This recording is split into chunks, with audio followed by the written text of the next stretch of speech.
আল্লাহ রাসূল বলেন, যে ব্যক্তি আল্লাহর হয়ে যায় আল্লাহ ওই বান্দার হয়ে যায়। বলেন সুবহানাল্লাহ। যে ব্যক্তি আল্লাহকে ভালোবাসে আল্লাহ ওই বান্দিকে ভালোবাসতে শুরু করে। বলেন সুবহানাল্লাহ। তাহলে আল্লাহর প্রীত, আল্লাহর প্রেম ওই বান্দার ভিতরে জমে যাবে। সুবহানাল্লাহ। আপনি যা বলবেন তাই হবে, মাখলুকাত আপনার অনুসরণ হয়ে যাবে। সুবহানাল্লাহ। উহুদ পাহাড়ের মধ্যে রাসূলুল্লাহ সাল্লাল্লাহু আলাইহি সাল্লাম উঠলেন, হযরত আবু বকর সিদ্দিক ওইখানে গেলেন, হযরত ওমর গেলেন, হযরত উসমান গেলেন। এই চারজন পাহাড়ে ওঠার সাথে সাথে উহুদ পাহাড় খুশিতে নাচতেছে। বলেন সুবহানাল্লাহ। কি করেছে? উহুদ পাহাড় খুশিতে নাচতেছে, নাচা আরম্ভ করে দিয়েছে। আল্লাহ রাসূল বলেন, এই উহুদ পাহাড় তুমি নাচো কেন? নাচা বন্ধ করো, নাচা থামো। এইখানে একজন আছে নবী, আরেকজন আছে সিদ্দিক, আর দুইজন আছে শহীদ। উমর ফারুক শহীদ, উসমান শহীদ, আবু বকর সিদ্দিক, বিশ্বনবী মুহাম্মদ রাসূলুল্লাহ এখানে আছে। পাহাড়ে বলতেছে, ইয়া রাসূলুল্লাহ আপনারা এখানে আসছেন, আমি আপনাদের চারজনকে ভালোবাসি। বলেন সুবহানাল্লাহ। আল্লাহ রাসূল মুখ দিয়ে বুঝাই দিলেন, যে সাহাবীরা রে, তোদেরকেও আল্লাহর সৃষ্টিজীব পাহাড় তোদেরকে ভালোবাসে। তাহলে বোঝা গেল ঈমান ছিল, আমল ছিল। ওই ঈমান এবং আমলের কারণে আল্লাহ ভালোবাসে শুধু এমন না, আল্লাহর মতো মাখলুকাত আছে, হায়ানাত আছে, নামাতাত আছে, সমস্ত কিছুই আপনাকে ভালোবাসতে শুরু করে দিয়ে। বলে সুবহানাল্লাহ। আর আপনি যদি আল্লাহর হয়ে যান আল্লাহ আপনার হয়ে যাবে। সুবহানাল্লাহ। কিন্তু শর্ত হলো দুইটা কোয়ালিটি। কয়টা? মনে রাখবেন, কয়টা কোয়ালিটি? দুইটা কোয়ালিটি। একটা হলো ঈমান, দুই নম্বর হলো নেক আমল। ইন্নাল্লাযীনা আমানু ওয়া আমিলুস সালিহাতি সায়াজআলু লাহুর রাহমানু ওয়াদা। বুদ্দা শব্দের অর্থ হলো ভালোবাসা, মহব্বত, প্রেম। আল্লাহর ভালোবাসা পেয়ে যাবে। হযরত আলী রাদিয়াল্লাহু তাআলা বলেন, আমি যখন আল্লাহর সাথে দিদার করতে মনে চায় আমি সাথে সাথে যাই নামাজ বিছায়া নামাজে দাঁড়াই যাই। বলে সুবহানাল্লাহ। কারণ নামাজে দাঁড়াইলে আল্লাহর সাথে তারা সাক্ষাৎ হয়ে যায়। বলে সুবহানাল্লাহ। যারা নামাজ পড়তে আসে না বা পড়ে না তাদের সাথে আল্লাহর সাক্ষাৎ হয় না। আলী রাদিয়াল্লাহু তাআলা বলেন, আমি যখন আল্লাহর সাথে কথা বলতে চাই তখন আমি সাথে সাথে কোরআন নিয়ে বৈশা যাই। বলেন সুবহানাল্লাহ। কোরআন সে পড়ে, আল্লাহ জবাব দেয়। কোরআন সে পড়ে, আল্লাহর সাথে কথোপকথন হয়ে যায়। বলেন সুবহানাল্লাহ। কারণটা কি? মান কানা লিল্লাহ কানা আল্লাহু লাহু। যে ব্যক্তি আল্লাহর হয়ে যাবে আল্লাহ ওই বান্দার হয়ে যাবে। সুবহানাল্লাহ। যে ব্যক্তি আল্লাহর হয়ে যায় বান্দাও আল্লাহর হয়ে যাবে। সুবহানাল্লাহ।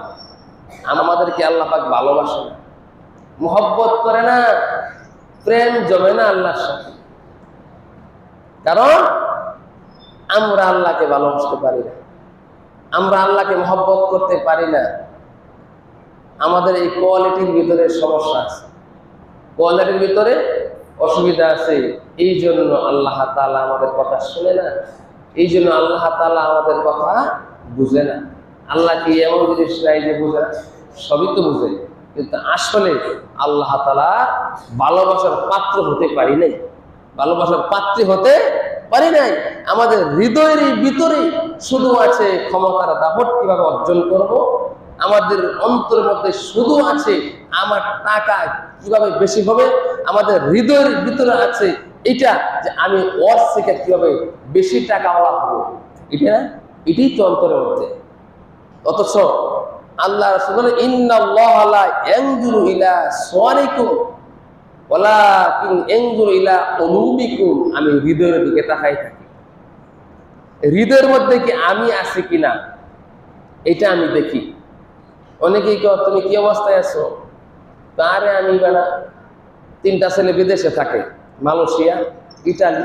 ইটালি থাকে তোমার কি? তোমার 3 ছেলে যদি ইটালি থাকে তোমার কি লাভ? হয় না? নিজের পরিচয় দেয়, 3টা ছেলে বিদেশে থাকে, 3টা ছেলে মালয়েশিয়া, ইটালি থাকে, 4টা দোকান আছে, ঢাকা 3টা বাড়ি আছে, কি সে থাকলেই তোমার কি? এটা কি বাহাদুরি আলাম হলো?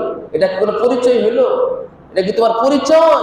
তোমার পরিচয় হলো ইন্নানি মিনাল মুসলিমিন, আমি মুসলিম, আমি মুসলমান, এটা তোমার পরিচয়। পরিচয় দেখি আমরা, আমি চেয়ারম্যান, আমি মেম্বার, আমি এমপি, আমি মন্ত্রী, আমি সভাপতি। পরিচয়টা কি দেয়? এটা পরিচয় আল্লাহ তাআলার কাছে কোনো কাম হবে না। মান কানা লিল্লাহ, আপনি যদি আল্লাহর হয়ে যান আল্লাহ আপনার হয়ে যাবে। আল্লাহ বলেন লা খাউফুন আলাইহিম ওয়ালা হুম ইয়াহসানুন। আল্লাহ তাআলা বলেন যে বান্দা আমার হয়ে যাবে আমি ওই বান্দার হয়ে যাব, তার কোনো চিন্তা নাই কবরে, তার কোনো চিন্তা নাই হাসরে, তার কোনো চিন্তা নাই ফুলসিরাতে, তার কোনো চিন্তা নাই মিজানে, তার কোনো চিন্তা নাই, কারণ আমি তো আল্লাহ তাকে ভালোবাসি। আল্লাহকে যে ভালোবাসে আল্লাহর নামটাও সে বেশি বেশি না, ঠিক না? ঠিক, আল্লাহর নামটা বেশি বেশি হয় না? মজনু লাইলি একটা ইতিহাস, এটা কোরআন হাদিসের না, কিন্তু মজনু লাইলের ভালোবাসত, মজনু লাইলের ভালোবাসত। মজনুর নাম কিন্তু মজনু না, তার আরেকটা নাম আছে। মজনু শব্দের অর্থ হলো পাগল, কারণ লাইলি অর্থ হলো কালো, অসুন্দর, চেহারা ভালো না। কিন্তু মজনু তো লাইলের জন্য পাগল, মজনু লাইলিকে খালি লাইলি লাইলি লাইলি করতো। কারণটা কি?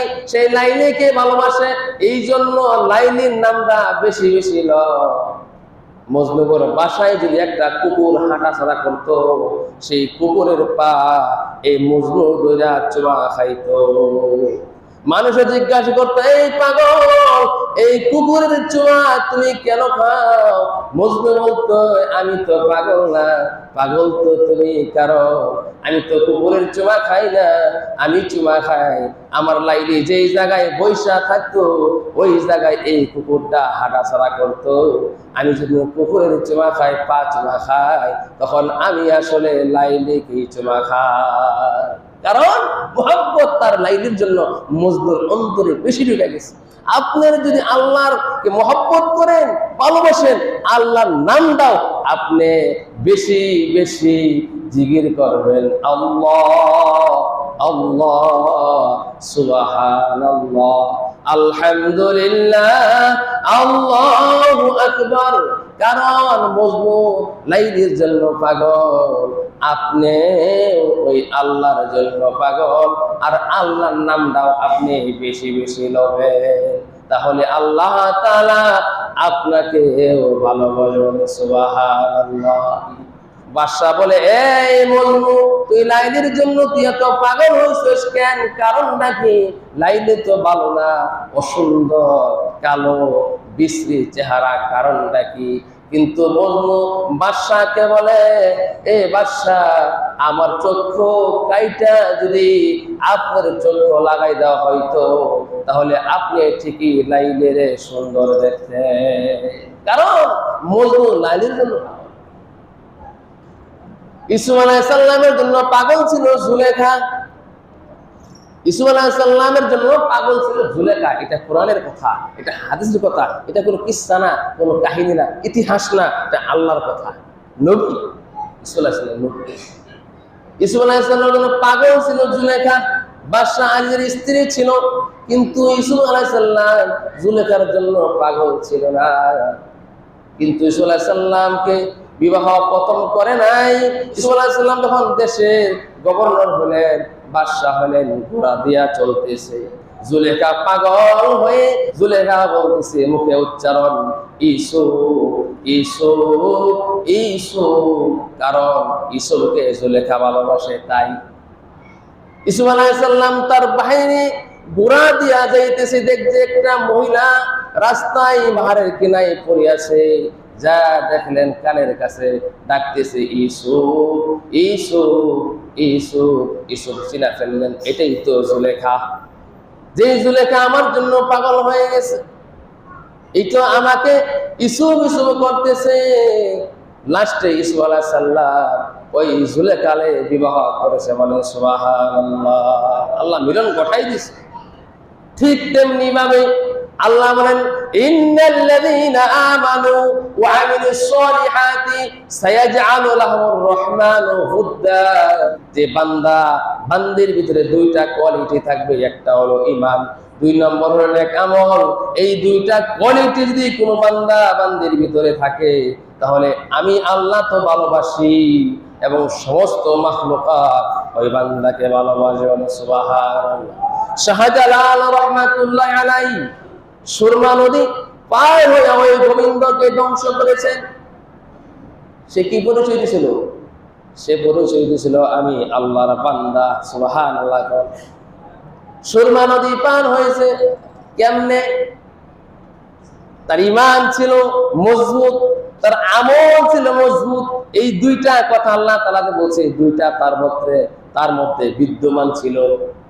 বিদ্যমান ছিল না? শাহজালাল মুজাররদি রহমাতুল্লাহি আলাইহি সুরমা নদী পার হবে কেমনে পার হয়েছে? কোন নৌকা নাই, কোন মাঝি নাই, যাই নামাজটা বিছাইয়ে দিলেন অত্যন্ত ঢেউর ভিতরে। কারণ রাসূল বলেছেন, মান কানা লিল্লাহ কানাল্লাহু লাহু। হাদিসের মধ্যে আছে, রাসূল বলেন, যে বান্দা আল্লাহর হয়ে যায়, আল্লাহ ওই বান্দার হয়ে যায়। শাহজালাল রহমাতুল্লাহ আলাইহি কোনো কিস্তি নাই, কোনো নৌকা নাই, কোনো স্টিমার নাই, কোনো লঞ্চ নাই, কোনো কিছু নাই। যাই নামাজটা কিস্তি হয়ে গেছে, মাঝি নাই, যাই নামাজটা উত্তালত ডুবের ভিতরে নদীর মধ্যে বিছায় দিলেন। এই যাই নামাজটা দিয়ে পার হইয়া শাহজালাল রহমাতুল্লাহ আলাইহি গোবিন্দের রাত প্রসাদ আল্লাহু আকবার দুমিনি দিয়ে ধ্বংস করে দিয়েছে। আল্লাহু আকবার কার? এটা কার নাম স্লোগান দেওয়া হয়? এটা কার? কোন মানুষের? আল্লাহু আকবার এটা কার? আল্লাহ। কারণ শাহজালাল রহমাতুল্লাহ তো আল্লাহর হয়ে গেছে, আল্লাহ শাহজালাল হয়ে গেছে। শাহজালাল তুমি যাও, আমি তোমার কাছে আসি, আমি তোমাকে ভালোবাসি, তুমি বিপদে পড়বা না। পড়বা? বিপদে পড়ছে শাহজালাল রহমাতুল্লাহ আলাইহি। নদী পার হয়ে গেছে, কোনো কুশা নাই, কোনো নৌকা নাই, কোনো মাঝি নাই। কেন? আল্লাহর সে হয়ে গেছে, আল্লাহ তার হয়ে গেছে। আমরা হতে পারি না। ঈমান এবং আমল দুটা কোয়ালিটি আমাদের ভিতরে নাই। আমাদের অন্তরে আছে শুধু দুনিয়ার প্রেম, ভালোবাসা, মহব্বত আর আনন্দ উল্লাস। এগুলা আমাদের অন্তরে আছে। অবৈধভাবে ভালোবাসা আমাদের অন্তরে বিদ্যমান আছে না? এই পৃথিবীতে এক মেয়ে এক ছেলে যাকে ভালোবাসে তার জন্য পাগল হয়ে যায়, পাগল হয় না? আল্লাহ যখন তুমি পাগল হও, তুমি তার সাথে কখন দেখা করবা? তুমি খালি বসে বসে অমুক সময় আসবে। তুমি তাকে ভালোবাসো, তুমি এটা ভালোবাসো যে আজান হয়ে গেছে জুমার, এখন যাইতে হবে আল্লাহর কাজ করার জন্য, আমি আল্লাহকে ভালোবাসি। আবার একটু পরে আসরে আজান হবে, আমি আবার যাব, আল্লাহকে ভালোবাসি। এই মহব্বত এই অন্তরের মধ্যে তুমি ঢুকাও, কিন্তু এই মহব্বত আমাদের অন্তরে নাই। যার কারণে আল্লাহ রাব্বুল আলামিন আমাদের কথা শুনে না। শুনে এই যে দোয়া করতেছি, কোনো কাম হয় না, কিচ্ছুই হয় না। কেন হয় না? নিজেরে তুমি চিন্তা করে দেখো, তুমি ভালোবাসো না আল্লাহকে। কারণ আল্লাহ তাআলা কি মিশা কথা বলে, কথা খেলাফ করে? হ্যাঁ, কোরআন কি মিশা মনে করে? কোরআন সত্য না? আল্লাহর কথা সত্য না? তা আল্লাহ রাব্বুল আলামিন এই আয়াতের মধ্যে এই কথাটাই বলছে, ইন্নাল্লাযীনা আমানু ওয়া আমিলুস সলিহাতি সায়াজআলু লাহুমুর রহমানু হুদ্দা। অচিরেই আমি ওই বান্দা বান্দিকে ভালোবাসবো যে বান্দা বান্দির ভিতরে দুইটা কোয়ালিটি থাকবে, একটা হলো ঈমান, দুই নম্বর হচ্ছে নেক আমল। এটা আল্লাহর কথা, আমার না। এই ভালোবাসা আল্লাহ বাসবো, কিন্তু আমাদেরকে ভালোবাসে না, কারণ আমরা আল্লাহকে ভালোবাসি। এই জন্য আমরা যা কিছু করব আল্লাহকে সন্তুষ্ট করার জন্য করব, রাসূলকে সন্তুষ্ট করার জন্য। আপনি বাড়িতে যাবেন, বাড়িতে আপনি ফ্যামিলি নিয়ে থাকবেন, এর মধ্যেও আল্লাহর ভালোবাসা রাসূলের ভালোবাসা বিদ্যমান আছে। আপনি বাজারে যাবেন, সেখানেও আল্লাহর ভালোবাসা রাসূলের ভালোবাসা বিদ্যমান আছে। আপনি রাস্তায় হাঁটবেন, সেখানেও আল্লাহর ভালোবাসা রাসূলের ভালোবাসা বিদ্যমান আছে। আপনি দেশ চালাবেন, সেখানেও আল্লাহর ভালোবাসা রাসূলের ভালোবাসা বিদ্যমান আছে। আপনি সমাজ চালাবেন, সেখানেও আল্লাহর ভালোবাসা রাসূলের ভালোবাসা বিদ্যমান আছে। আপনি বিচার করবেন, সেখানেও আল্লাহর ভালোবাসা রাসূলের ভালোবাসা বিদ্যমান আছে। আপনি কথা বলবেন, সেখানেও আল্লাহর ভালোবাসা রাসূলের ভালোবাসা বিদ্যমান আছে। আপনি ব্যবসা বাণিজ্য করবেন, সেখানেও আল্লাহর ভালোবাসা রাসূলের ভালোবাসা বিদ্যমান আছে। সবখানে ভালোবাসা বিদ্যমান আছে, কিন্তু আমরা ফিট করতে পারি না, এটা আমাদের অভাব। আমরা ফিটিং করতে পারি না, সেখানে বিদ্যমান ভালোবাসা ঘুরতেছে, বসতে পারতেছে না, কিন্তু আমরা বসাইতে পারতেছি না, আমরা ফিটিং করতে পারতেছি না। আল্লাহ তাআলা আপনাকে আমাকে সকলকেই আল্লাহকে রাসূলকে সন্তুষ্ট করার জন্য আল্লাহ তাআলা আমাদের সকলকে আমল করার তৌফিক দান করুন। আমিন।